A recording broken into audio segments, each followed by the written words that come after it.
Good afternoon, everyone. We are now in day 3 of the Democrat-led government shutdown. The Democrats continue to recklessly hold the American people hostage over their demands to give illegal aliens free health care. Republicans are fully unified behind passing nonpartisan clean funding bill, the exact same bill that Democrats approved back in March to reopen the federal government. But those same Senate Democrats are now voting against this clean funding bill and keeping the people's government closed. I understand Democrats will have an opportunity very shortly here to change course, and we hope that they will. There are significant personal impacts on millions of Americans as a result of this current government shutdown. The 1.3 million men and women of America's Army, Navy, Air Force, Marine Corps, Coast Guard, and Space Force who serve honorably and put their lives on the line to defend us all are not being paid. Military families are already seeking out food assistance because of financial anxiety caused by this Democrat shutdown. According to new reporting from the Military Times, staff members at the Armed Services YMCA food pantry distribution location near Fort Hood in Texas found a line of military families stretched around the side of the building yesterday at 5 in the morning.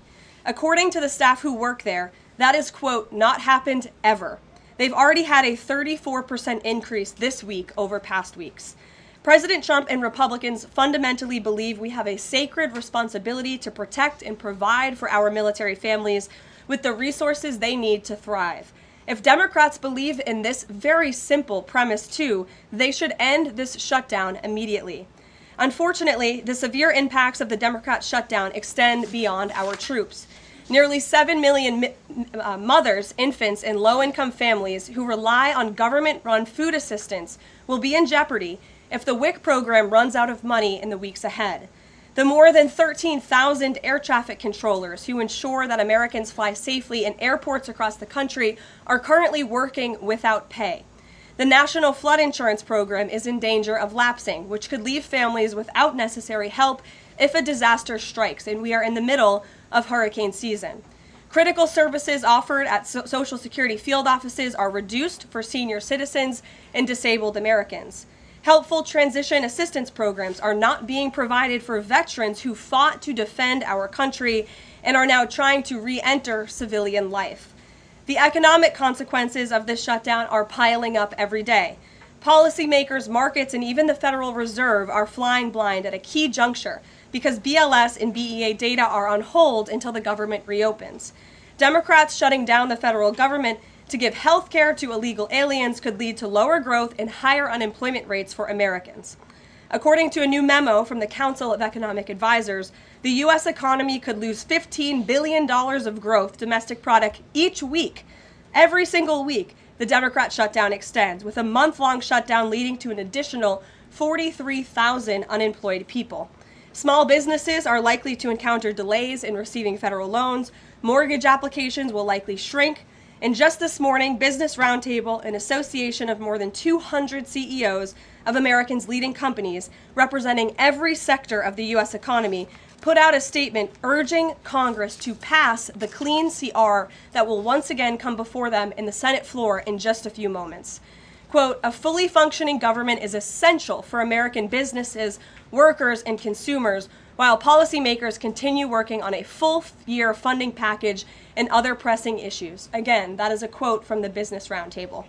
What's clear is that the Democrats' actions account to an intentional sabotage of our country and our people by shutting down our government. This madness must end. President Trump and Republicans are calling on Democrats to reopen the government immediately on behalf of the American public. All we need are 5 Democrat senators to do the right thing and to stop this shutdown. Call your Democrat senator and tell them to vote yes to reopen the government. On another matter, despite the Democrat shutdown, President Trump's efforts to make America safe again continue. President Trump believes that American cities should be the safest places on earth, and he is committed to making this a reality. We've already seen that President Trump successfully made D.C. safe again in only a few weeks. That same crime crackdown will continue to happen in cities across the country and is happening in Portland, Oregon. President Trump will end the radical left's reign of terror in Portland once and for all. The president has directed Secretary Hegseth to provide all necessary troops to protect war-ravaged Portland and any ICE facilities under siege from attack by Antifa and other left-wing domestic terrorists. What's been allowed to happen in Portland, and we saw disturbing video footage of this last night, this is not peaceful protesting, this is left-wing anarchy that has been destroying this great American city for years, leaving police officers battered, citizens terrorized, and business properties damaged. Since early June alone, Antifa terrorists have laid siege to the ICE field office in South Portland. These radical left-wing lunatics have violently breached the ICE facility by using a stop sign as a battering ram, hurled explosives and other projectiles at law enforcement, repeatedly assault and dox officers, berate their law-abiding neighbors, and have even rolled out a guillotine in front of the ICE facility. And more people should be reporting on that. President Trump has sent federal law enforcement to protect federal assets and arrest those fueling this violence. Just last night, we saw an extremely troubling incident where conservative journalist Nick Sorter was captured on video being taken into custody by the Portland police after he was ambushed by Antifa and was defending himself from these assaults. But instead of arresting these violent mob members night after night after night who are ravaging this community, the police arrested a journalist who was there trying to document the chaos, and everyone in this room should be extremely concerned about that. The Department of Justice spoke with that journalist this morning, and they will be launching a full investigation into his arrest. This incident is part of a troubling trend in Portland where left-wing mobs believe they get to decide who can visit and live in their city. It is not their city. It is the American people's city, and President Trump is going to restore that. I just spoke with the president about this, and he has directed his team here at the White House to begin reviewing aid that can potentially be cut in Portland. We will not fund states that allow anarchy.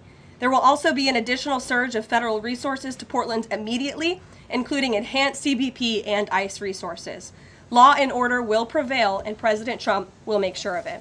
With that, I'll take your questions, and we will begin today's briefing with our new media seat, Amanda Head from Just the News. Amanda, thank you for being here. Thank you, Caroline. On that most recent topic that you mentioned, reportedly Portland police have not been able to engage protesters to the degree that they normally would. Does the president plan on handling this from that angle as well with city leaders? Yes. From our understanding, the law enforcement that we have here in the Homeland Security Task Force, I spoke with them this morning, and what they're seeing is that unfortunately, local police has been restricted from responding or cooperating at all with federal authorities, which is completely absurd. We have surged federal law enforcement personnel to this city to restore law and order and to work alongside local law enforcement. And we've seen the benefits of this in Washington, D.C. And all of you live here, so you can agree Washington, D.C. is and feels much safer because of the cooperation between federal and local law enforcement. They can and must be working together, and we think it's despicable that these local elected officials who swear an oath to protect their people are preventing law enforcement from doing their jobs on the ground. So that's why the president has directed his team here at the White House, and they are already on it to look into how we can cut funds. And the president wants to work with anyone. If the mayor of Portland were to call him right now and say, "Mr. President, please help us," I am sure the president would be willing to do that. He is genuinely serious about wanting to restore order in America's cities. But it's become apparent that the local and elected officials in Oregon do not feel the same. And that's very unfortunate for the people who live there. And then one more question on the government shutdown. Should there be some type of scheduled layoffs to maybe entice Democrats to come to the table, like every hour another agency, another 100 pink slips? I'm sure Russ Vought has a list of folks ready to go. Well, look, the Office of Management and Budget, as we've said repeatedly, is working with the agencies and our cabinet secretaries to identify where cuts unfortunately can and have to be made. And again, we understand there's another vote happening on the Senate floor in an hour. Maybe if Democrats do the right thing, this government shutdown can be over. Our troops can get paid again. We can go back to doing the business of the American people. But if this shutdown continues, as we've said, layoffs are an unfortunate consequence of that. And Russ Vought has been in contact with our cabinet secretaries at their respective agencies to discuss that. Thank you, Amanda. Kelly. How would this administration define what makes a Democrat agency, which agencies, and what constitutes being a Democrat agency? I think this administration has been very clear, Kelly, that we're not going to tolerate waste, fraud, and abuse in our government. And we've also been very clear to point out when agencies or when programs do not align with this administration's values of putting our country first. You've seen that with USAID and in various other cases where there's been cuts made or funding has been slashed. And so, again, unfortunately, we're having to do a massive review of the bureaucracy to be good stewards of the American taxpayer dollar. And it's the Democrats who have forced the White House and the president into this position by voting to shut the government down. You've talked about thousands likely layoffs coming. Do you have an update on the timeline for that? How quickly, and if the government is restored to funding and back in operation, will that list of potential layoffs still be on the table?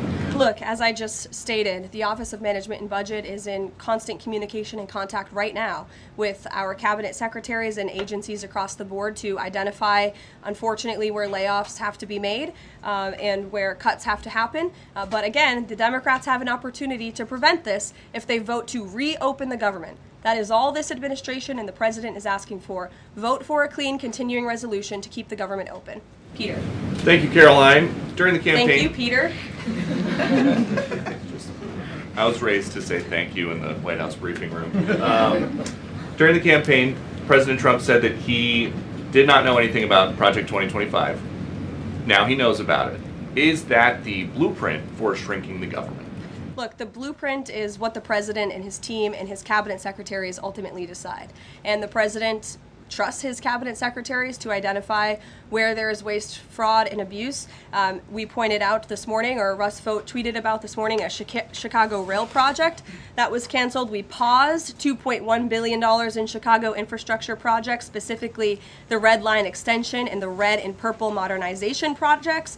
And it's because the administration is concerned that the Biden administration was handing out taxpayer dollars to pay for this construction based on DEI. DOT is reviewing the race-based contracting on unconstitutional grounds, and in the meantime, the Department of Transportation funds for these projects are on hold. So I guess this answers both of your questions. This would be an example of that. And just because there's so much shutdown talk, something different. What do you guys think about the NFL's decision to name Bad Bunny as the Super Bowl halftime performer, somebody who has not scheduled shows in the U.S. because he says that he's worried that ICE is going to come and arrest his fans? Well, look, I know there are many in this room who are very anxious to hear the president's response to Bad Bunny being the halftime show, so I won't get ahead of him. I won't reveal what he feels about this. Next time you all ask him a question, you're welcome to do that. I have my own feelings on that, but that's not what I'm up here to talk about. As far as ICE being at the Super Bowl, as far as I'm aware, there's no tangible plan for that in store right now. However, of course, this administration is always going to arrest and deport illegal immigrants when we find them. If they are criminals, we're going to do the right thing by our country. Kate. Did the president and Russ Vogt decide yesterday in their meeting which cuts they wanted to make to agencies and which ones would be permanent? Again, I've kind of answered this question a few different times now. It's been asked in a few different ways. Their discussions continue between the Office of Management and Budget and cabinet agencies across the board, and they are actively identifying where these cuts and these layoffs have to be made as this government shutdown hopefully does not continue. And on Hamas, the president said that if Hamas rejects the proposal that Netanyahu would have his full backing to finish the job. A UN report found that Israel was committing genocide in Gaza. Does the president have concerns about the civilians being killed, the worsening humanitarian crisis, and are there limits to what the White House would support when it comes to Israel's actions in Gaza? Look, the president has deep concerns about all of the atrocities that have taken place in the Middle East over the past few years. It's deeply unfortunate that he inherited this mess from the Biden administration. If you all recall, under President Trump in his first term, the Middle East was on a pathway for peace and prosperity. There was the historic signing of the Abraham Accords. Israel was on a path to normalization between Arab and Gulf nations, and we hope that can continue. But right now, the president has made it very clear to Hamas that this is an acceptable and detailed proposal that they must accept, or the consequences are going to be very grave for them. And he has given them a deadline of Sunday evening at 6 p.m. When I was out here on Wednesday, I told all of you, I'll leave it to the president to make that red line, and he now has. I think the entire world should hear the president of the United States loud and clear. And Hamas has an opportunity to accept this plan and to move forward in a peaceful and prosperous manner in the region. And if they don't, the consequences, unfortunately, are going to be very tragic. Michael. Thank you, Caroline. Has the president declared war on international drug cartels? And if so, or if he will, does he feel he needs congressional approval?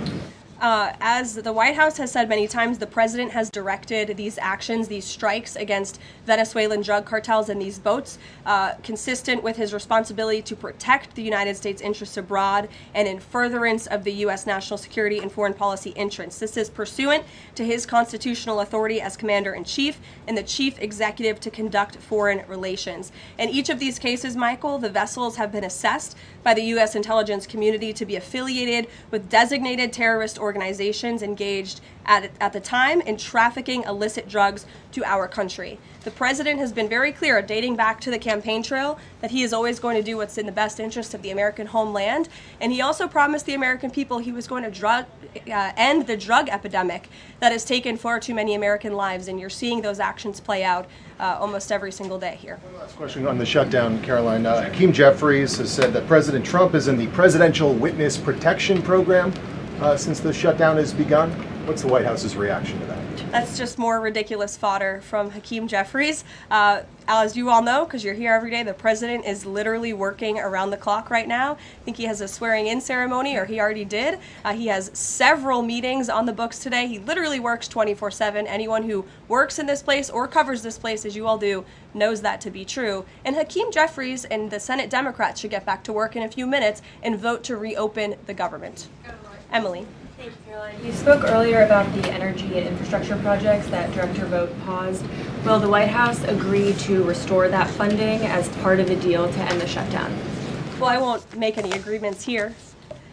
Senate Republicans are talking with their colleagues on the Democrat side, but right now, Russ Vought is doing what he's been tasked to do in the midst of this government shutdown, which is to look at funds that need to be temporarily halted or need to be canceled. And Chicago is just another example of that. Caroline. Go to Libby in the back. Thank you, Caroline. I have two questions for you. One on the FDA, but first on the shutdown. Sure. Will the administration, if this government shutdown ends, still move forward with firing thousands of federal workers? Look, as I've said repeatedly, Libby, right now we want the government to be open. Layoffs are an unfortunate consequence of a government shutdown, and it's something the administration is examining. If the government is reopened, we're going to get back to doing what we were doing last week and the week before, working on the issues that the American people care about. And then on the FDA, they just approved that new abortion pill, and it's causing a lot of uproar among Republicans.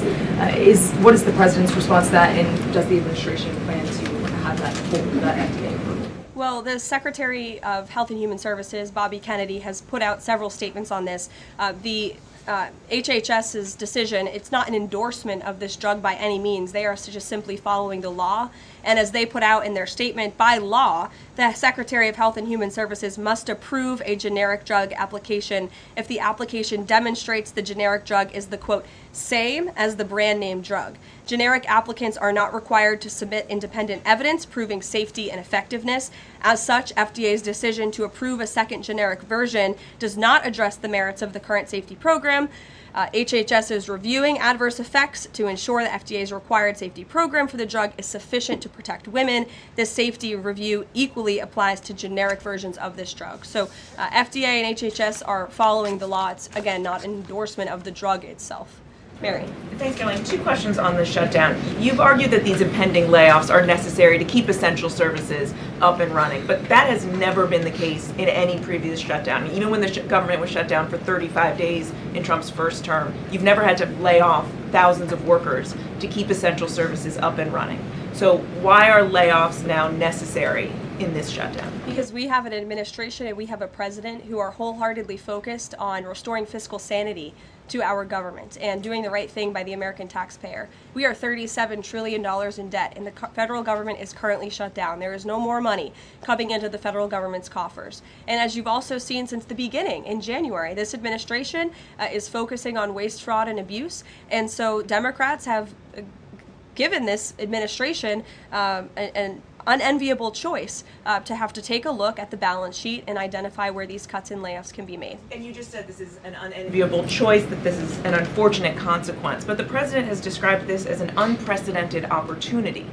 to lay off additional workers. He's posted a video likening Russ Vought to the Grim Reaper. So which is this? Is this an opportunity to fire more workers or an unfortunate consequence? Look, the president likes to have a little fun every now and then, and I think both things can be true at the same time. The Democrats have given the administration this opportunity, and we don't like laying people off. Nobody takes joy in that around here, and if you think that, then I think that's very sad. You view the White House and our staff as wanting to put people out of work. Nobody wants to do that, but sometimes in government you have to make tough decisions. Carrie. Going back to Portland, as far as the city council there is concerned, they appear to be very sympathetic towards the protesters over at the ICE facility. Is the White House considering invoking the Insurrection Act over in Portland? Is that something they are considering also? As far as the Portland City Council is concerned, are they looking at the members there who are appear to be helping out the protesters as far as suggesting to get burner phones, et cetera, et cetera? That's not something I've heard that's under consideration or discussion at this time. Karoline. Sure. Who's ever yelling in the back? Go ahead. Me. Sure. Thank you. Bianca Gracia here, and I have a question. This week, the Democrats have chosen illegals over hard-working Hispanic Americans during Hispanic Heritage Month, causing the White House to cancel the celebration with the president. Is the president open to letting the Hispanics, who overwhelmingly voted for him, have their own siesta fiesta in the White House lawn opposed to the fancy, we don't need fancy schmancy, right? You can give us the backyard and we'll fill it all in and have in our own fiesta. Is the president open to that? I had no idea she was going to ask that question. I just want to preface that. I've never met you. I just want to say that, but welcome to the briefing room. I love your energy. I can't personally unilaterally promise the South Lawn grounds. We have some construction going on out there, but I know that everyone here views it as very unfortunate we had to cancel or hopefully just reschedule the Hispanic American Heritage Month event, and it's because we are working around the clock during this government shutdown. When the Democrats vote to reopen the government, that event will be back in the planning stages. You're welcome. Brian, go ahead. Very much. Welcome to the briefing room, by the way. I was with the Secretary of War and the Attorney General in Memphis just the other day as we were going to a command center. And I noticed a billboard along the highway that said, "Memphis welcomes the National Guard." Now, what is your message today to Democrat mayors watching us right now that suffer from TDS and they cannot get Trump out of the way to saving their city, Portland being one of them? They should do the right thing by their citizens, Brian. They should call the president, they should call the White House and say, we want to work with you. And in Memphis, we are seeing some cooperation. As you saw from that billboard, the people of Memphis are loving this, and they are very grateful for the federal government's efforts. And federal law enforcement is there. We're working alongside local law enforcement. We'd like to see it ramped up a little bit because we want to make progress, and we want to arrest as many bad criminals as we can. Since Monday, I do have some updated statistics from the Homeland Security Council this morning. Since Monday, 153 arrests have been made in Memphis, including 5 gang members. 48 illegal guns have been seized, and 5 missing children have already been recovered. Last night, 60 arrests were made and 21 illegal firearms were seized. Arrests from last night include a suspect wanted for rape of a child under 13, first-degree murder, breaking and entering, aggravated assault, illegal drug possession, and many more. So we continue to see good results coming in through Memphis, and the president is very excited about making Memphis safe again. In the blue. Thank you. At the top of the briefing, you made a statement about that the Democrats are interested in giving health care to illegal immigrants. Yes, they are. U.S. law already prohibits that. It's a 1996 law saying that they cannot give unauthorized immigrants any federally subsidized health care coverage through Medicaid, the Affordable Care Act, or the Children's Health Insurance Program. There seems to be a disconnect in the messaging. Are you denying that Medicaid money has never gone to illegal aliens in the United States of America? I'm asking you if you can explain the disconnect in the message. I most certainly can.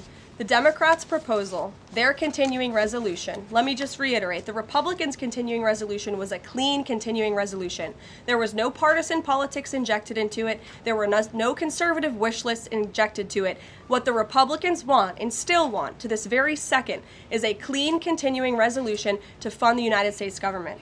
What did the Democrats want in their continuing resolution? They inserted a provision to undo a provision in the Working Families Tax Cut, the One Big Beautiful Bill, that ended taxpayer-funded health care illegal benefits for illegal aliens. Democrats' proposal would require Medicaid to pay more for emergency care provided to illegal aliens than Medicaid does for American patients who are disabled, elderly, or children. And this bill would have also allowed California to continue a gimmick that funds its Medicaid for illegals program. Those are things that we ended, the Trump administration ended, with the passage and the signage of the One Big Beautiful Bill. And it is an undisputed fact, a fact that under the Biden administration, illegal aliens were absolutely receiving taxpayer-funded health care benefits. In fact, in fiscal year 2024, Medicaid costs for emergency services for illegal immigrants skyrocketed by 142% from the previous year to $9.1 billion. That's 9.1 billion taxpayer dollars that were going to emergency services for illegals. Between President Trump's last full fiscal year under his first administration and Joe Biden's last full fiscal year, Medicaid spending on emergency services for illegal immigrants nearly tripled. There was an increase of 196% between 2020 and 2024. And I have a chart here for you, and I'm more than happy to email it to you. I'd also like to add, because some were asking dishonest questions yesterday about emergency rooms. In Southern California, according to healthcare professionals in 2023, under the Biden administration, Southern California's, quote, entire healthcare system was being bombarded with illegal immigrants and forcing American patients to endure longer wait times. In Denver, Colorado, the CEO of Denver Health stated that 8,000 illegal immigrants made 20,000 visits to the city's health system in 2023, leaving an uncompensated bill totaling over $10 million.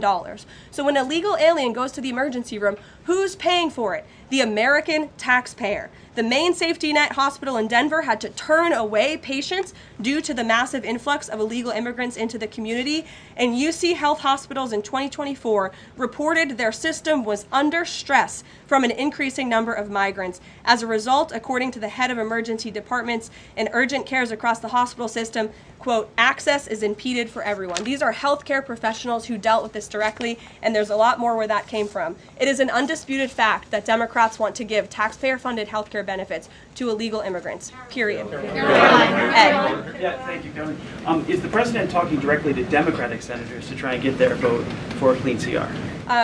The Senate Republicans are speaking directly with moderate Democrats. I understand those conversations have become very serious, and we hope positive in the right direction so that Democrats will do the right thing. I don't know if you saw overnight a refinery in California went up in flames.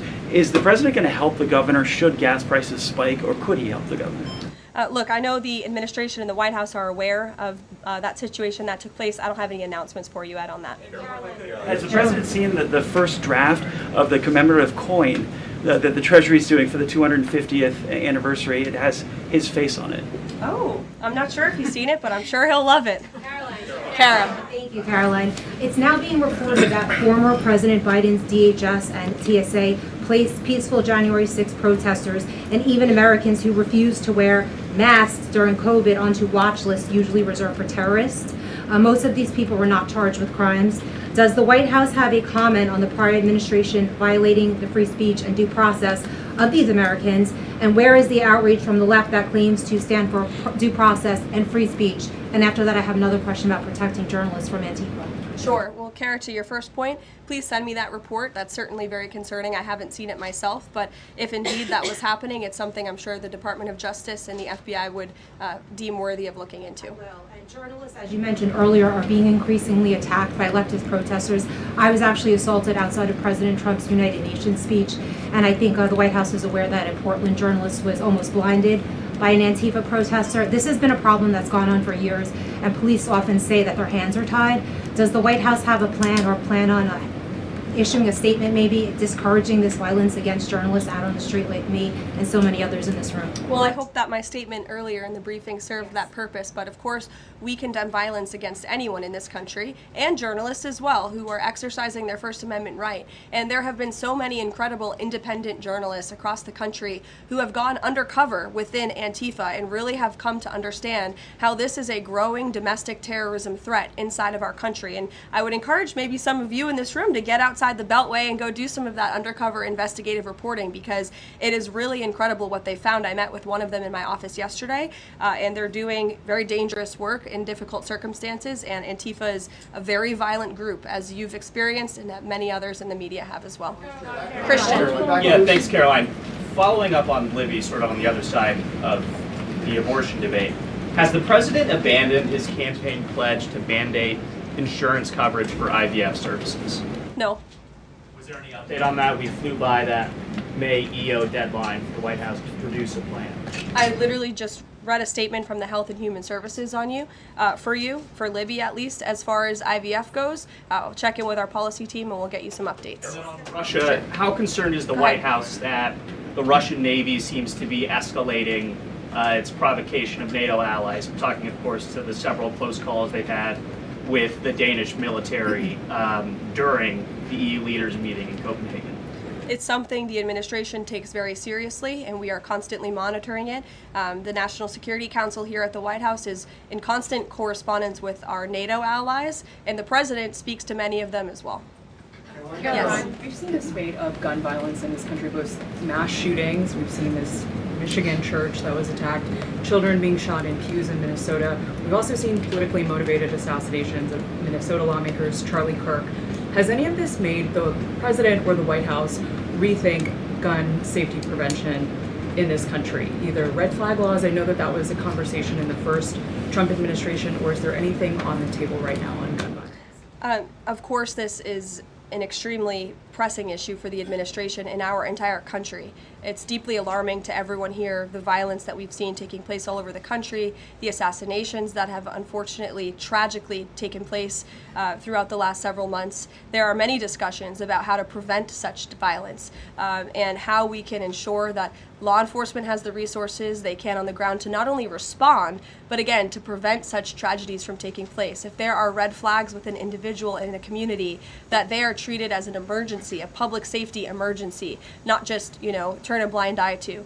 There's many other things we can do, but the administration and the president has always also made it clear he's always going to protect the constitutional right, the Second Amendment constitutional right of Americans to own guns. Would you advocate for Congress to pass a federal red flag law? Right now, they just incentivize states financially to have red flag laws, but I know Lindsey Graham has worked on this as a Republican. There are some Republicans that do support this kind of gun safety legislation. I don't want to get ahead of the president on any congressional action or any suggestion to Congress on that matter.